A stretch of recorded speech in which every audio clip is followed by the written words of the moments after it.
Hello, this is Eldoric The Guardian Tank, here with another quick tutorial video for your viewing pleasure.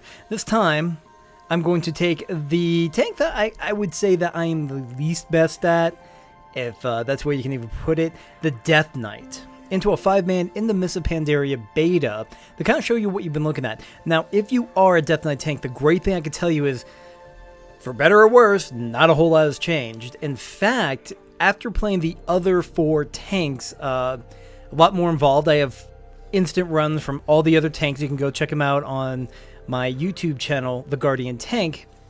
After doing all those and then practicing with the Death Knight, I have to say now everything feels a bit easier because all the other tanks are looking at resources, they're looking at what abilities they're using, and in fact, in some ways, it feels like a lot of the old burdens that Death Knights had to deal with have been lifted for Mists of Panderia, which is a great thing. Now, I went ahead and made a pre-made for this. I made a gnome pre-made just to annoy you. No, really, I have nothing against gnomes. They're cute. Anyway, if you hate them, if you don't, we got a gnome here. So, a few things I'm just going to go quickly through what you got. It hasn't changed a lot, so you should probably know it by now. First thing is Death Strike. Just as delicious as it was before. It's the kind of thing that you really care for. It heals you up to 20% of the damage you have sustained during the previous 5 seconds for a minimum of at least 7% of your maximum health. And this attack cannot be parried. So they've kind of loosened it up, made it a little bit easier to deal with. Good heal. They've tweaked it, but it's more or less what you've known to love from the past, okay? Rune Strike, not a whole lot of changes there. Heart Strike is still there.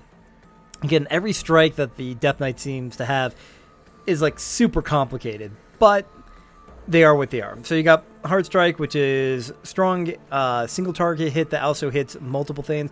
Kind of a weird place between an AoE hit and a single target hit, but you can use it in either. It's fine. And it burns off a blood rune. I have Asphyxiate, just because I like to pretend I'm Darth Vader.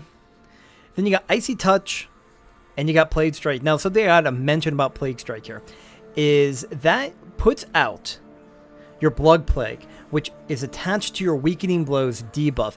Unfortunately, the Death Knight is the only one that doesn't have it strictly attached to an AoE ability like the other tanks. So what you're going to have to do is you're either going to have to use Outbreak or Plague Strike to get that disease out, maintain it. Now you can have your Blood Boil spread Pestilence, which will then move everything everywhere. So there's a little bit more maintaining for that single debuff. Again, it's not a huge burden. It's just slightly harder than the other tanks have, but you should be aware of that. Of course, Outbreak, great, gets the Frost Fever and the Blood Plague onto a target, making it easier to spread so you don't have to waste more time and runes. Death Coil, I have it on there. You probably don't need to use a whole lot, but, you know, it's there. Of course, Blood Boil, the ever-loved Death and Decay, and then Dark Command. And then I have the assortment of the very famous Death Knight. Cooldowns here. Of course, you got Bone Shield. Bone Shield's a lot of fun. We all know Bone Shield. We all love Bone Shield. You're going to pretty much want to maintain that as much as you can.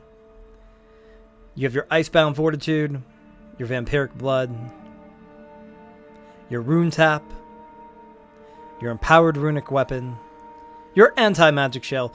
Now, these are, of course, tweaked by my talent decisions, and I have another video that goes completely on talent later. But just know that you can kind of go, oh, I want this talent opposed to this talent, which will affect your gameplay a little bit. But what we're going into is with the basic kind of setup you're going to have. Fairly generic one. And that's quite the transmog set. Anyway, so you know that. We're going to just hop into a dungeon here. Finally, we got the temple opposed to the brewery. This is a good thing. I'm kind of getting sick of the brewery. Not that it's bad. It seems every time I get thrown there, I've been here like twice. And it's a fun instant. Both of them are fun. I'm getting tired of the other one by now. Alright, here we are with a group.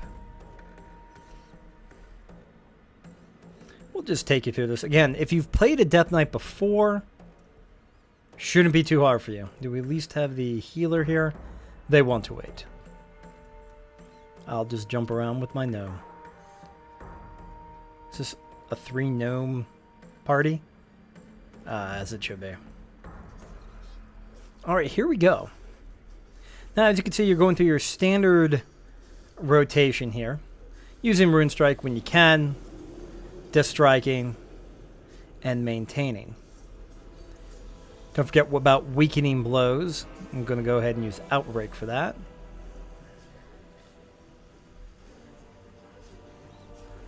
I do want to push out there that I freely admit that the Death Knight is my worst tank.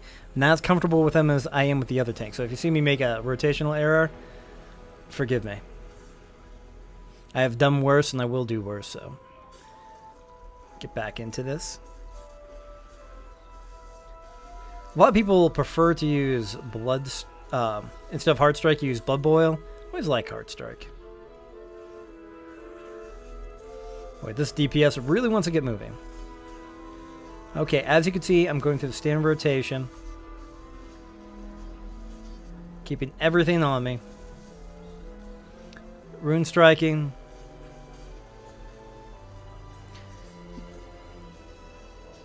Maintain my diseases.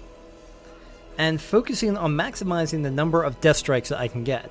So again, if you have been a Death Knight tank, this should all be pretty much common knowledge to you. The abilities have been tweaked. I will admit that. They're, buffed in certain areas, lowered in certain areas. They've definitely done a better job of making rune regeneration easier than it was in the past. It's not quite as rigid, which is, trust me, welcome. But the 3 methods that they give you via talents are not equal. The one I am actually testing now is the spontaneous regeneration one. Let's see if these people remember to go to the tank. I prefer fighting over here and letting the guys come, but what can you do? I know they got the tentacle thing, but yeah, I'm not super proficient at all these fights. Still learning them.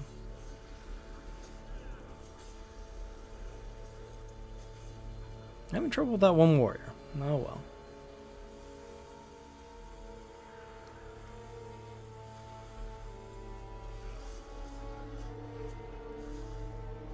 Loosening up the rune situation, you could feel it. Again, Death Knights could be tricky simply because you really have to manage those resources a whole lot. Like, rune Tetris used to be such a hated word. But now it seems easier to maintain.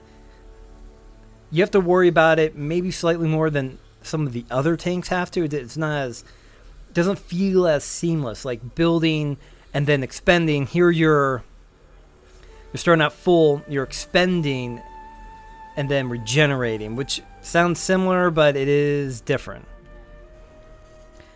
Some of the runic costs I'm not totally thrilled about that they've kept.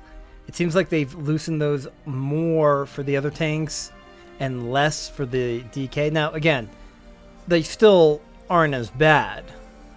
But I feel like the other tanks kind of get a buy in a way that the Death Knight doesn't. It just feels a smidge harder.